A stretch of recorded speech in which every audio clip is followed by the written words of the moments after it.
I'm here with Chaplain Stern, US Army, with an incredible story, incredible life, and something that we're going to delve into and understand a little bit about the experiences of. So, thank you very much for coming. Thank you for having me. And I'll start off by asking, what drove you to join the US military and make a difference? I used to volunteer in an ambulance and work while I worked in upstate New York.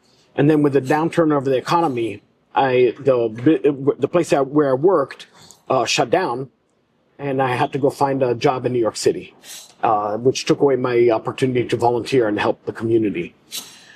When that happened, although I was making good money, I felt empty. I needed to do something.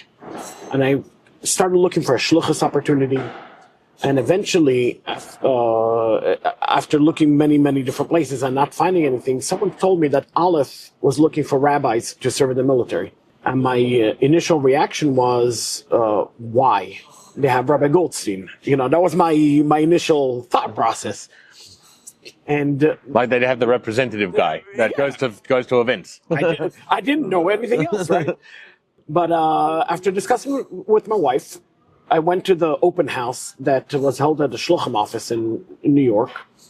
And there were about 35 people sitting in the room. And Rabbi Goldstein, Rabbi Dresden, and several others were presenting to us what it's like to be a chaplain in the military. And as they're mentioning different things, deployments, people are getting up and leaving the room. They're like, oh, you need to move every so often. People are getting up and leaving the room.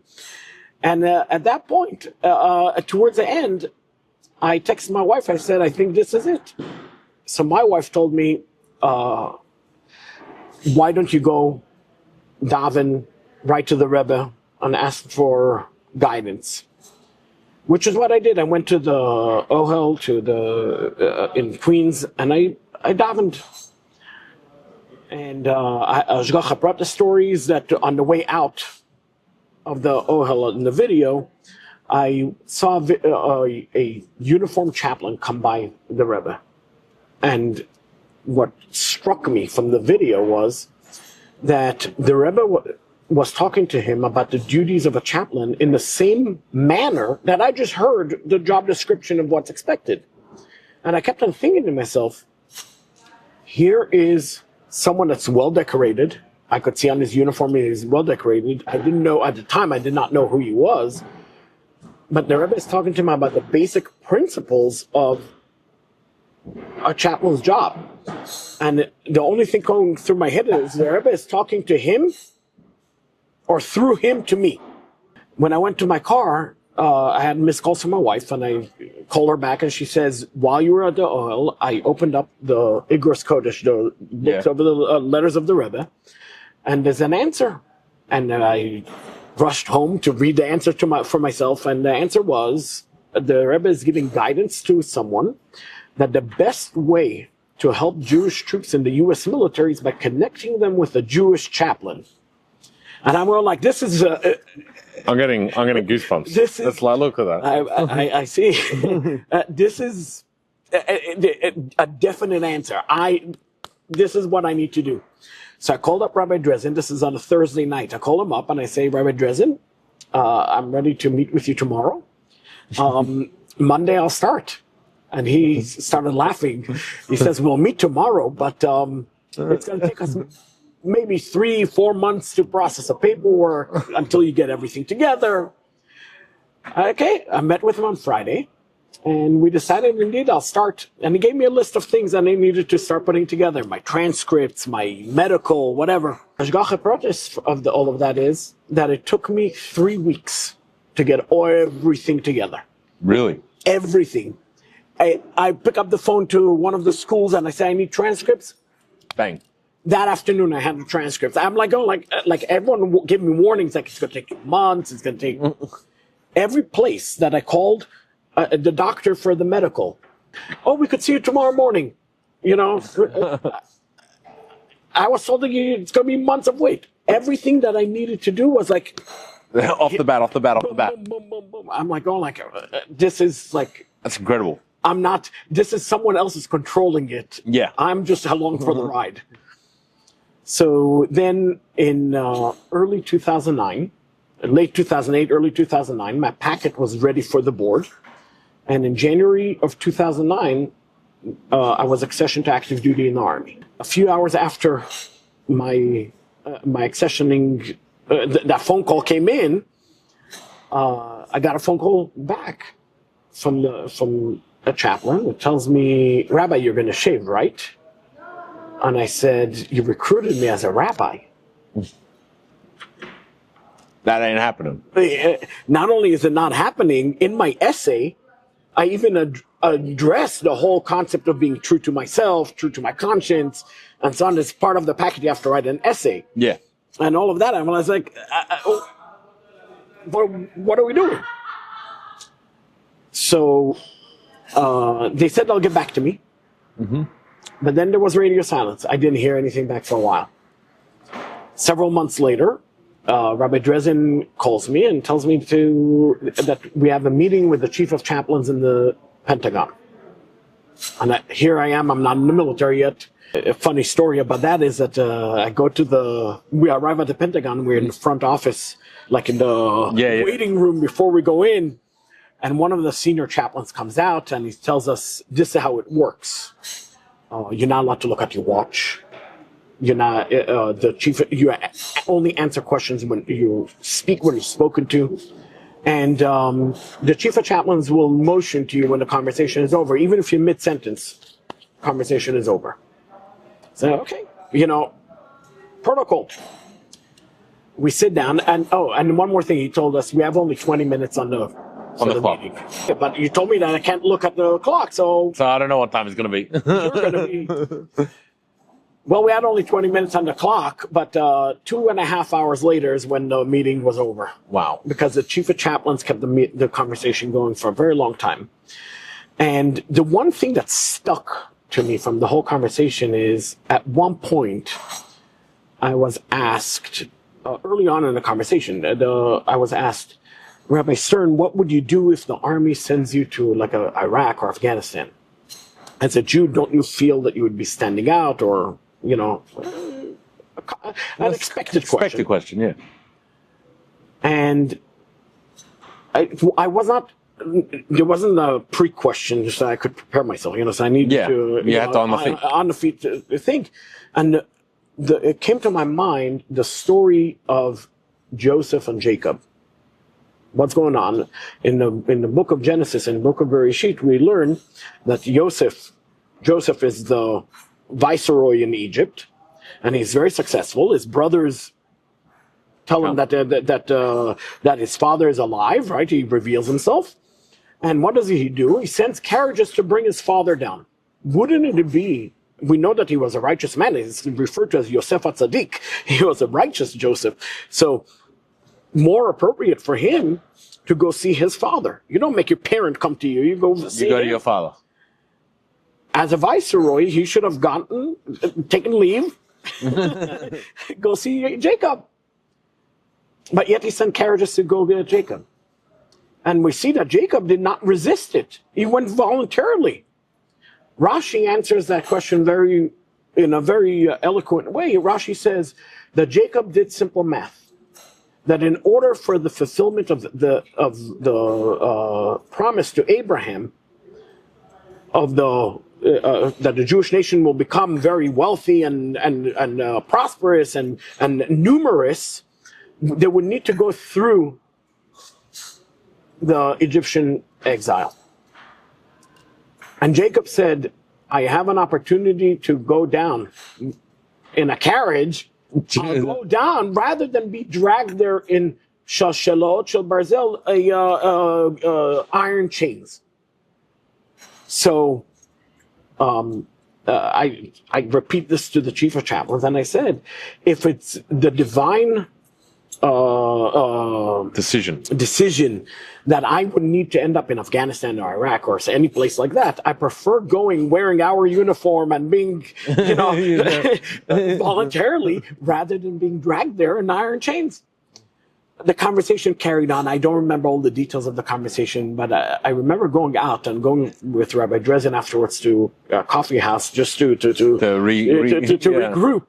And we both looked at each other going like, wow, this is, it went way better than we could have ever expected. But then again, radio silence. Not a word, nothing. We don't hear anything back. And you can't pester because it's the army. Right, but I did follow up like with my point of contact, respectfully, but about once a month or so I'm following up, hey, is there any news? And there's always the same answer. Yeah. We have nothing for you, we'll call you when we have. Several months later, I get in the mail, I get a set of orders. The President of the United States, etc. And here are orders. So I thought to myself, the Army figured it out to have orders. So I started making arrangements for my swearing in. And one of the phone calls was to Rabbi Dresden, and Rabbi Dresden cautioned me to confirm that my beard is okay. Yeah. So I'm called back to my point of contact. And he's like, what do you mean you got orders? You were not supposed to, et cetera, et cetera, et cetera. I'm like, I have it in my hand,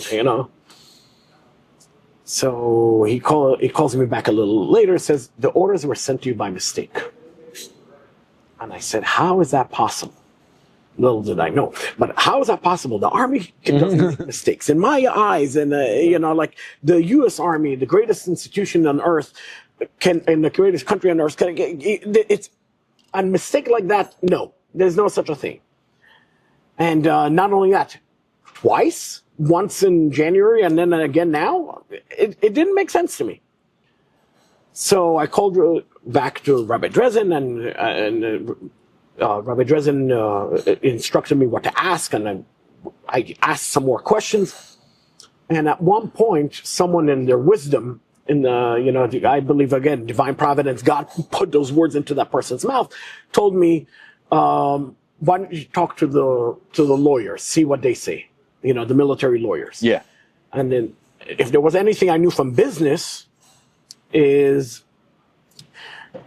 you get a lawyer to talk to a lawyer. You don't talk to the lawyer. You don't voluntarily call someone else's lawyer. So I called up Aleph. I asked Aleph for a military lawyer. For a lawyer on behalf of us. And they put me in touch with Mr. Nathan Lewin. Mr. Lewin famously defended several cases of religious and constitutional rights.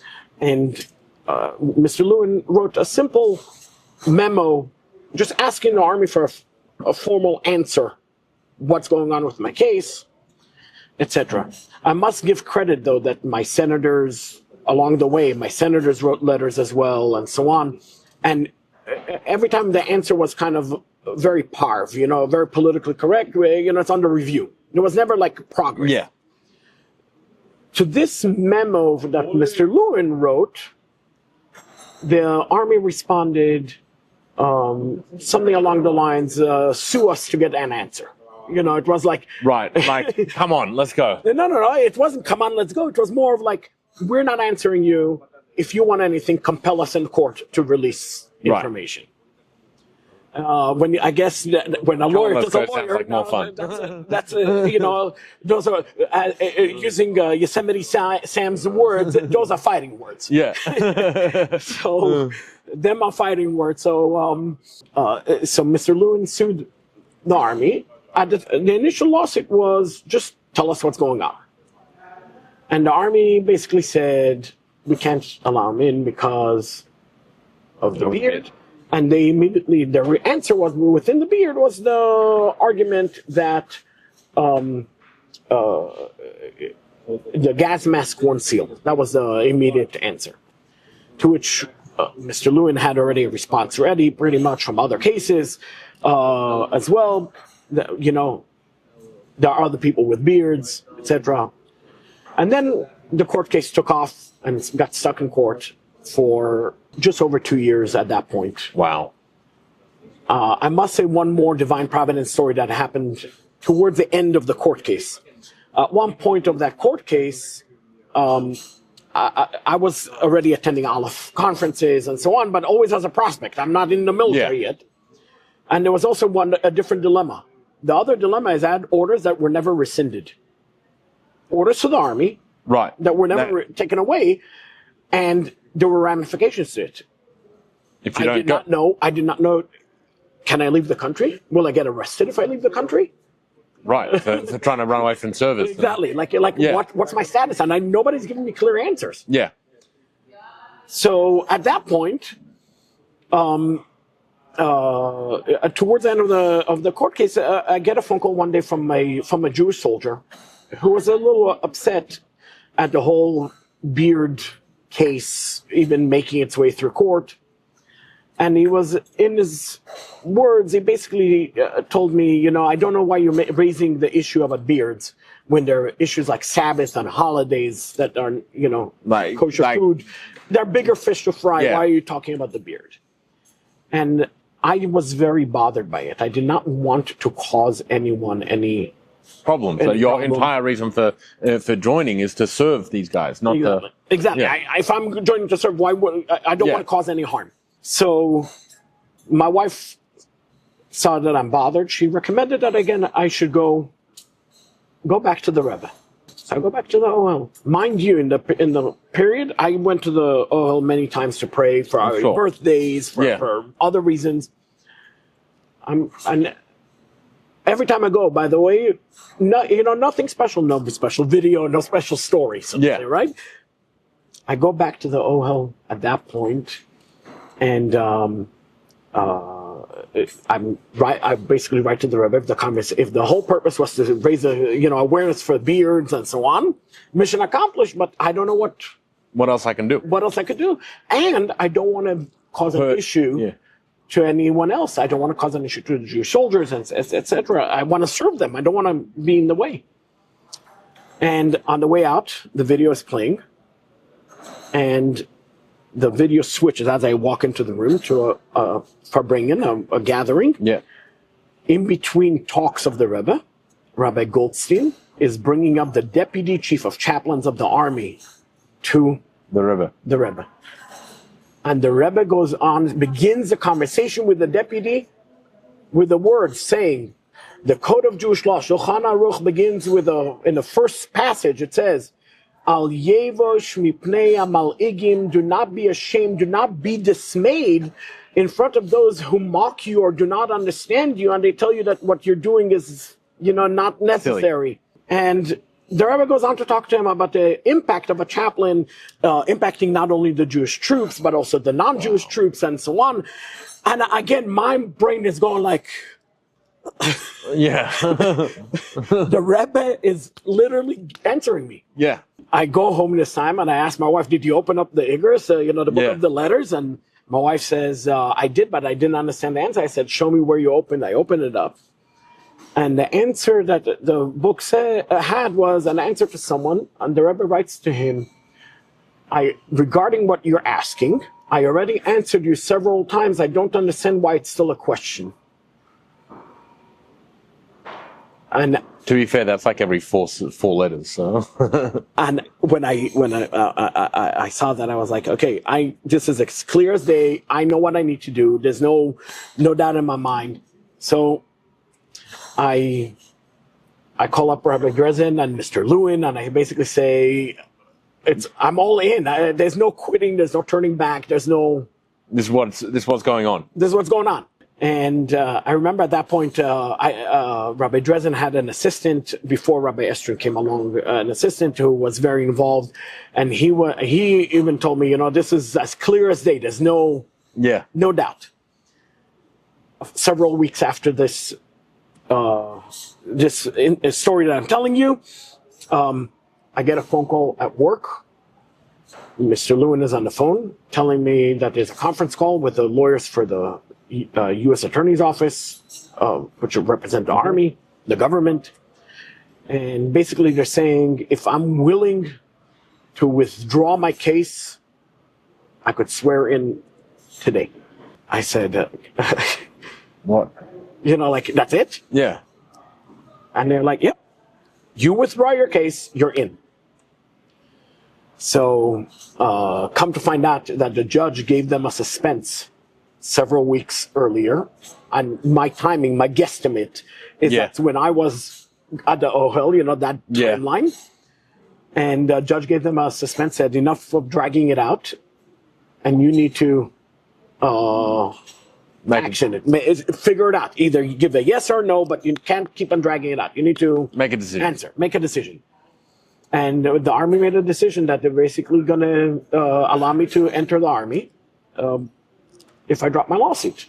And I said, tell me where to sign and I'll do. And by 4 o'clock that afternoon, I was sworn into the Army. Wow. 2 weeks later, 3 weeks later, we held a formal big swearing-in ceremony here at Aleph, actually. Oh, wow. In front of live TV. Wow. We had a whole big thing. It's wow. A clip that I bet you could dig up. And you could, I don't know where that clip is right now, but I'm sure if we could find it. And I swore in right here in the shul. Rabbi Dresden swore me in. My parents put on my rank. Wow. It was a big day. And as they say, the rest is history. So that's how I entered the Army. So that's my kind of my story, how I came to it. Along the way, I have to say, I have several divine providence stories in the Army. And each time, every turn, I learned already to just, that I'm along for the ride.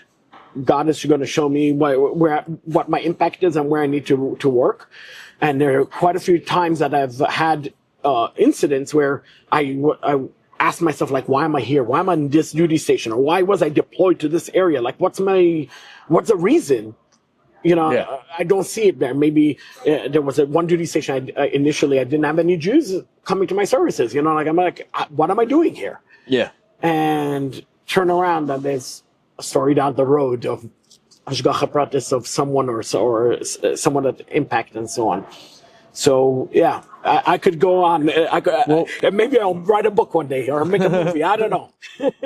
Well, if you had to write a book, what would you say would be the most special and meaningful to you story that you've had over the years of hashgacha pratis?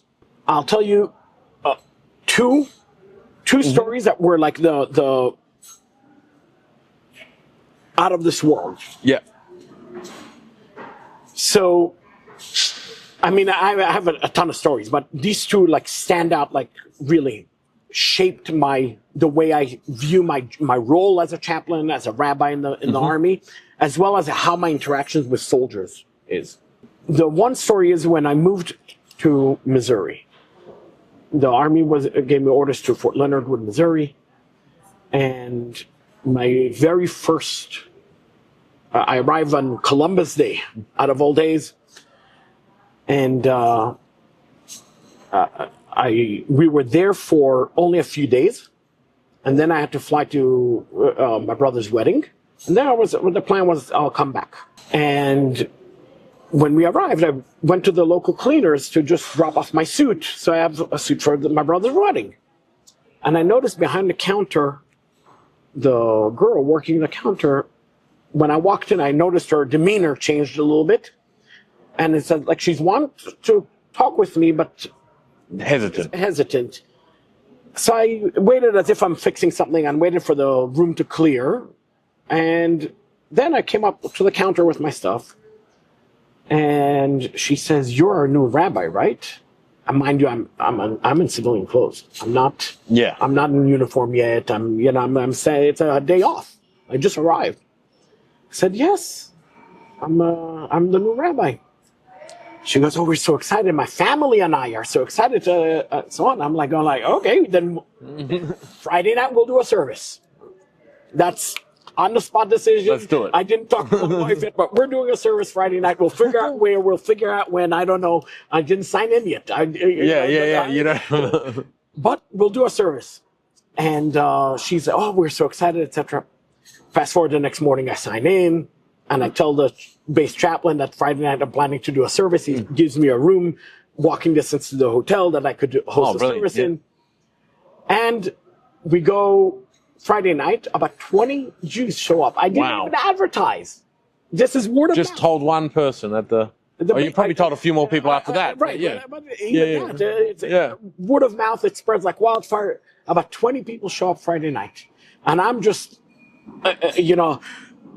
overwhelmed with look what's going on. And I just the thing is, came to Fort Leonard Wood from a base where if I did not bring people from the outside to join the services, it was practically no one.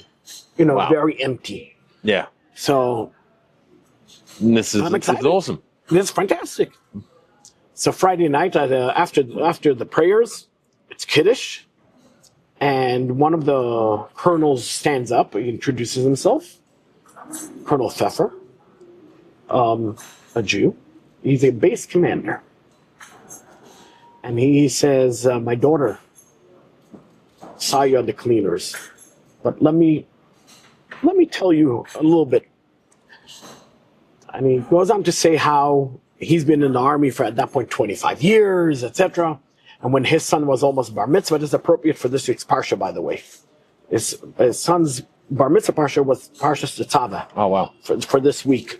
So I know for podcast purposes, we're going to be beyond this week, but now we're dating it. Now we're going to have to do it in a year. I break the fourth wall every time. Every time. So good luck editing me. But anyway. Makes it more entertaining. But Parshas Tetzaveh, the story of the Kohen Gadol, the high priest, and we're talking about the vestments and the significance of it. And the colonel goes on to share that every time he asks his son, what's the speech going to be about? The son said, "Dad, you need to wait for the bar mitzvah." Finally, the day of the bar mitzvah comes, and the kid gets up and he says, "I thought I have a boring Torah portion. There's no significant story about Abraham or Moses, or, it's very cut and dry laws about the high priest and so on." And as I was thinking of, and the kid, and the colonel's repeating the thing, his kid is saying it at the bar mitzvah, I paid attention that the Kohen Gadol had bells at the bottom of his coat. And the bells announced that the Kohen Gadol is walking. Here's a high priest walking. But the bells were not only to alert others that here walks a high priest, but rather with every step that he himself should remember that he is a high priest and he's in his who he has to be. He needs to live up to it. And the kid turns around to his dad and he says, "Dad, your uniform announces who you are. When you walk, your uniform says, here walks a proud soldier. Here walks someone like that." And then the colonel turns to me and goes, "Rabbi, when you walked into the cleaners, it announced itself that here is our rabbi." With beard and all. Beard and all. Mind you, I was the first one at the time, and I had duty as such. That set kind of the tone for all of that. Funny is, the Monday morning, I get a phone call early in the morning from the base chaplain telling me there's someone in one of the chapels wrapped in a sheet. I should come quickly. They think he's Jewish. So I come, and I encounter an officer that was Friday night at the service, and he's standing and davening. And I introduced myself because Friday night I didn't get to really work the room properly. And he goes on to tell me that he saw me in uniform. And I could have a yarmulke and a beard and all that. Why shouldn't he? Why should he hide the fact that he's a Jew? So that set the tone for how I view it. So this is the first story. So how to view myself? I need to be always ready, always respectful, always representative of not only of the uniform but of a shliach of the Rebbe, and ultimately as a Jew. Yeah, I'm representing. The second story that I want to tell you is a story of there's never a wasted opportunity. God places us in places and encounters that we don't know the outcome. Several assignments ago, I was assigned to a battalion, and the footprint that we were responsible for was very large. And I made very good friends with our command sergeant major, who was not Jewish, but we became so close that I invited him over for Shabbos Hanukkah to my house. And he came with his family. And I remember before he came in, my kids were upset. Why are we bringing anyone to our Hanukkah party if It's a family it's a party. family party. Why, I already held a party for the base. Now it's a family It's a turn. family. It should be the family's turn. Why am I bringing my sergeant major and his family to join us? And I reminded them that our role is, to open our home to others, etc. So we welcomed the sergeant major and his family, and they participated. It was a fantastic. Ended up being a fantastic event. And fast forward 2 assignments later, I get stationed. I get stationed in Washington, D.C., and I get a phone call from that command sergeant major I kept in touch with, who asked me some questions about the Jewish soldier, caring for him, etc., how to accommodate him. I give him all the instructions, and I kind of put it out of my mind. It's a regular occurrence. Yeah. I get phone calls and so on. All the time. All the time, exactly. Fast forward, I get moved. This is a year plus, about a year later, I get moved to Texas. And my very first Shabbos, at this point, I make a point at every base. The first Shabbos, I arrive at the base, I make A minion. a service. Or a service, or whatever service. you can do. Exactly. And I make a service. I coordinate in advance now. I know already how to coordinate.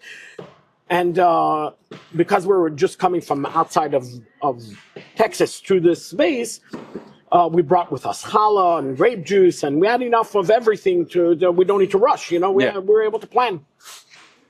And one soldier shows up to the service, and he gets the challah, all the leftover challah and grape juice we gave him to take with him to the barracks room. He was so happy to get kosher food. On the way back to his room, we find this out a week later, the rest of the story, but basically on the way back to his room, he encounters another soldier who sees him carrying challah and grape juice and says, "Where did you find it on the base? It's Shabbos today," and so on. And he says, "Next week you'll join me, so we'll go together." So the following week, these two guys showing up to the service. This time around for the service, we already had a Shabbos meal ready as well, and so on. And we invited them to join us for the Shabbos meal. At the Shabbos meal, we got into a deep conversation about religion and the significance of everything. I was answering questions, everything from where is God to relationships. Yeah. That's one-on-one shluchos. The entire, the entire stretch of it. From psychologist to lawyer to rabbi to Everything, and the topics were loaded. The questions were fantastic. It was one after the next. We sat for hours, and at the end, I remember thinking to myself. First of all, while we were talking, I didn't feel exhausted. But as soon as the conversation was over and he left, and I'm sitting there going like, "Whoa, that was a lot." But then, that soldier became very friendly with us, and we eventually, quote unquote, adopted him. And to the point I could show you a chat. He created a chat where he refers to me and my wife as military mom and dad. Okay. Long story short, 2 weeks ago, he got married, a kosher wedding, to a Jewish girl, and my heart is full of joy. This is the impact of what we do, the shlichus that we do.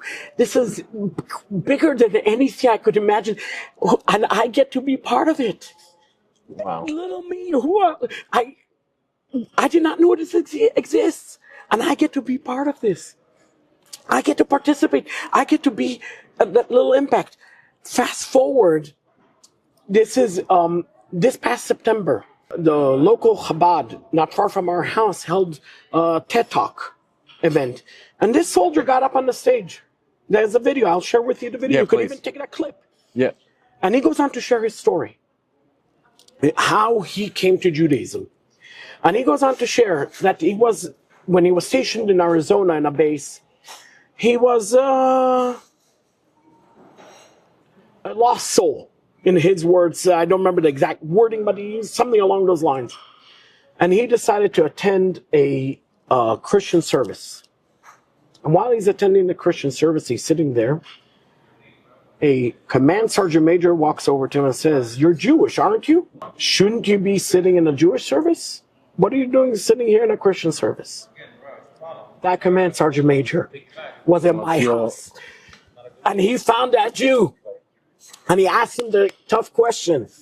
And this Jewish soldier said, if the command sergeant major Is saying it to me. is saying it to me, but the command sergeant major is not a rabbi, right? Yeah, he's not no, Jewish. of course not. He's Yeah, not- he's-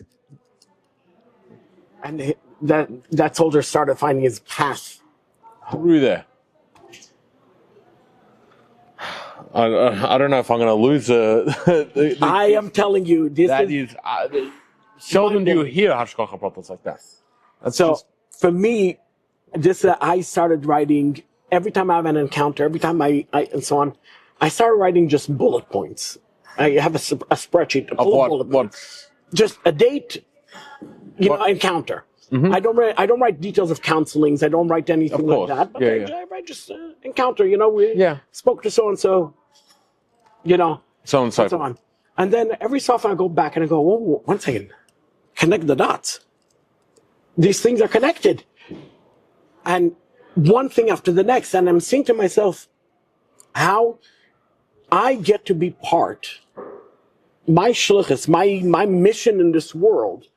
There's a famous book by Viktor Frankl called A Man's Search for Meaning. And in it, he writes, basically, there are two types of birth. When you're born and when you find your purpose. I found my purpose. Wow. And I get to live it. And that's amazing. That's incredible. I'm going to shift topics to something that in a very different tone. And you're bringing so much of this positivity and so much of this beauty and excitement of it all, which I'm sure you speak about a lot, and it's unbelievable. But if I can indulge, I'd like to ask, what are some of the more difficult things that you've experienced, and some of the things that you've had to overcome? Some of the toughest things, and this has been for me one of my challenges, is that the repeated nature that I feel like I'm fighting for. And initially it became taxing on me also, that I felt like every new unit, every new encounter, I'm the first for everything. I remember the day that my chaplain assistant came in, my religious, back then they were called chaplains assistants, now they're called religious affairs NCOs. But the young sergeant comes into my office in tears, and he's like, immediately I put down what I was doing. What's going on? And he tells me that he just came from another unit's area, and one of the drill sergeants yelled at him and so on, demanding why, how come his chaplain is out of regulation with a beard and so on. He needs to do the NCO thing and correct me. And he didn't know how to respond, and he I don't know if he was, in the military term, smoked. I don't know if he was smoked when he got told all that or not. But he was very overwhelmed with it. So I said, I have no problem. I'll take my waiver, that allows me to have a beard, and I'll photocopy it and go take it, show it to the guy. So as I'm going to do that, I'm standing by the copier. It's right outside the command area. And the sergeant major comes out of his office, and that particular Sergeant Major Johnson, was very grandfatherly. And he comes out and he goes, "Chaplain, what's going on?" And he sees my soldier, Quite emotional. Quite emotional. And he goes, "Sergeant, tell me." And before I could say anything, the sergeant goes on to tell Sergeant Major what's going on. And Sergeant Major takes my photocopy that I just made of my waiver, and he goes, "Chaplain, the only people that should be asking you for a copy of this are in your chain of command.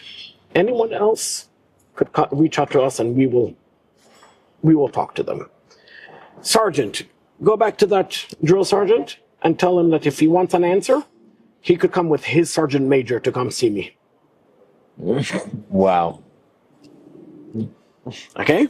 That's it. But I felt outside of that, where someone was advocating for me, I felt that I'm always fighting for whatever it is, for Shabbos, for Yom Tov, for kosher food. It's always a fight. It's always, and I felt that it's always an uphill battle. That's what it felt like. And when it became overwhelming, and it has become overwhelming at times, I felt that, how do you deal with it?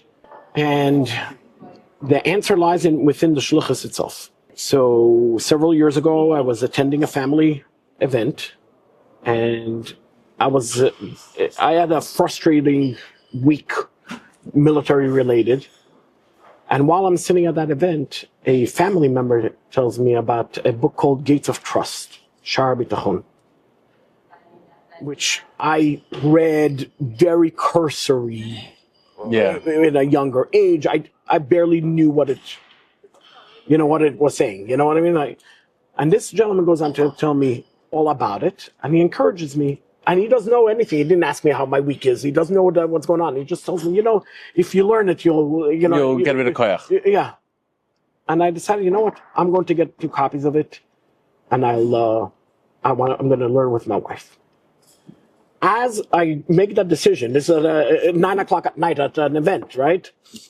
As I make that decision, tomorrow I'm going to go buy it before I go home, and I'll have these 2 copies. I get an email from Aleph that Aleph is now offering it for free. Wow. The military. Yeah. I've seen it upstairs. Yeah. So Aleph is offering it for free. All we need to do is send an email. I sent an email that night. I need it. And indeed, I started learning with my wife, and then eventually I even started a class for my community on the base, and it changed our trajectory of viewing everything. There's nothing now. There's no challenge. Even when it's frustrating, I'm dealing with someone that doesn't understand, or someone that straight up fights me about whatever. I'm going like, there is an ulterior reason. God is not, there's nothing by mistake. Everything is deliberate. I'm just not seeing maybe the full picture yet. Let me take a deep breath. And we'll find out. I'll find out, exactly. But this is in episode 2, or 7, or whatever. Yeah. But at that point, I have to say, all of my frustrating days suddenly became, just mentally flipped around. Totally. Wow. I'll just use it as another example. A Man's Search for Meaning, Viktor Frankl's book. Again, I read it as a kid. I'm not a kid, but like a teenager or whatever. I read it. I read a lot. I didn't internalize it. And then one day I'm calling Rabbi Stern for something, some question or something, and a conversation comes up, and he tells me, he quotes something from the book. And I said, what book is that? I would love to get my hands on that book. He goes, you never heard of Viktor Frankl's Man's Search for Meaning? I'm like, the book, the name sounds familiar, but like, where do I know it from? And he says, I'm overnighting your book. The clarity comes again.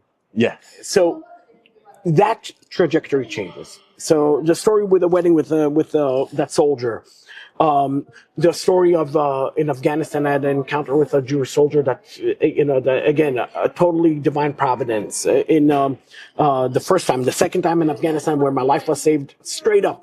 Ashgacha brought this. 100% the story crosses through a few chaplains, and I would encourage you to interview the other chaplain about it. Also, I'll give you the name in a moment, but you could connect the dots and make out of this a series. Your life was saved? My life was saved, yes.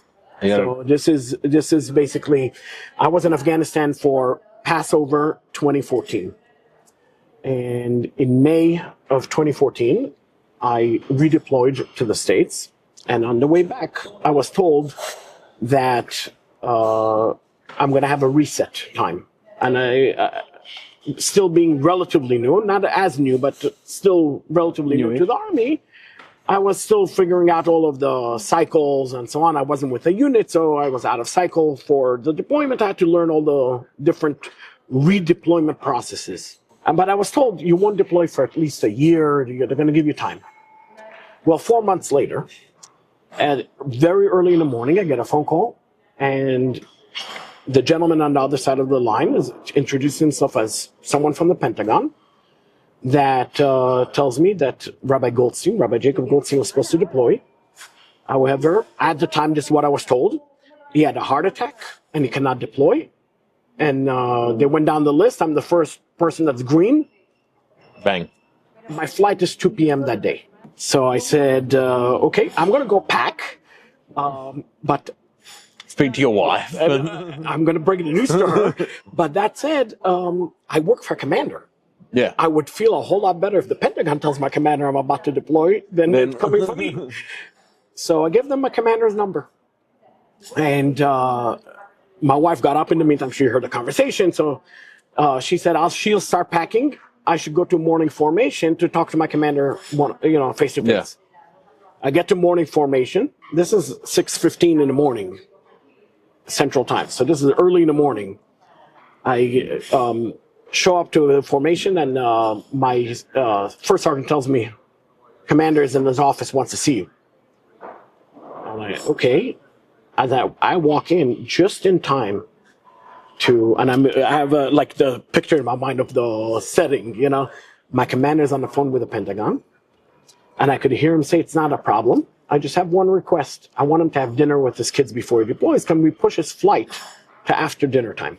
And the Pentagon basically agreed to push my flight by 2 days. Fast forward, this is some other stories along the way of encounters, but fast forward, I get to Afghanistan, and I switch from the fixed wing to a helicopter, and the helicopter flies into Kabul. Just to give you a visual of the flying from Bagram to Kabul, usually the gunners have their guns facing down, and they're looking for threats. They're scanning their sectors.